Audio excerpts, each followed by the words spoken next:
The DCEU finished last month with the release of Aquaman and the Lost Kingdom, and now that it's finished, normally I try to go through and find the best order to watch every movie to best understand the DCEU's narrative.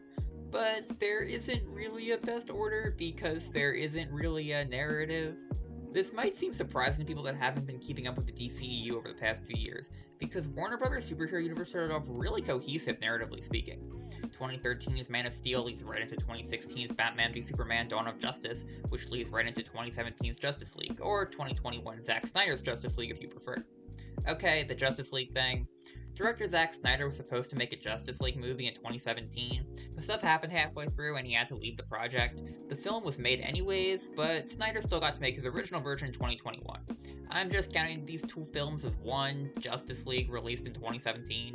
You don't need to watch both, and whichever you watch really doesn't matter, although Snyder's closer matches the tone of the other two films. So we have our core trilogy of very clearly connected films.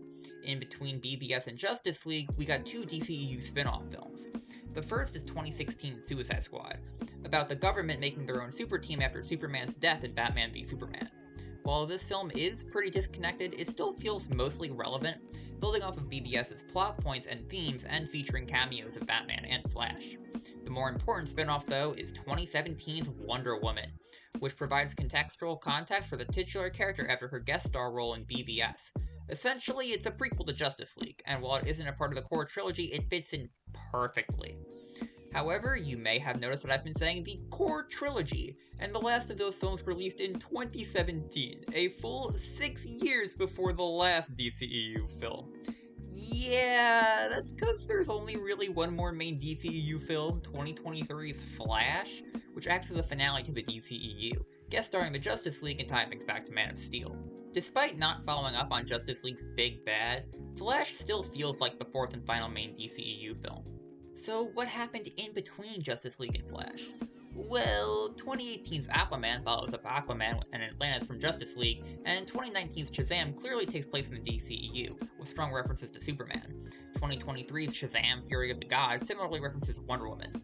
So these three clearly take place within the DCEU, even if they aren't building towards anything or following on each other narratively. Well, the two Shazam films follow each other. There's also 2020's Wonder Woman 1984 and 2023's Aquaman and the Lost Kingdom, sequels to Wonder Woman and Aquaman respectively. Aside from their first films, they have absolutely no connection to the rest of the DCEU and might as well not even be a part of it. The same goes for 2023's Blue Beetle, aside from some offhand references to other superheroes that can be replaced with any other generic hero and not change anything. So that's it for the main Justice League spin-offs, but Suicide Squad got some sequels. 2020's Birds of Prey follows Harley Quinn from the previous film, and her story continues in 2021's The Suicide Squad. With her free-spirited character traits are kept, her Birds of Prey happy ending is undone as she is recaptured by Amanda Waller, the Suicide Squad's leader. The Suicide Squad is then followed up by the DCEU's only TV show, Peacemaker, making for a pretty solid lineage. Even then though, the storyline references the Justice League only occasionally. But that's not all, because Amanda Waller leads the Justice League in 2022's Black Adam, which also features a cameo from Superman. Black Adam is a spin-off of Shazam, as the two characters have the same origin story and the two films are implicitly connected by Waller's team showing up in Shazam 2. This creates a weird web between the Suicide Squad films and the Shazam films, keeping them loosely connected to the Justice League stuff. However, whatever direction the Suicide Squad Shazam films were going in, it was not the same direction as the Justice League trilogy. What this means is that instead of the DCEU looking like a line or even a bunch of converging lines, it instead looks like this. Just take a storyline you think looks interesting and follow that, instead of trying to put them all together. So have fun, and thanks for watching.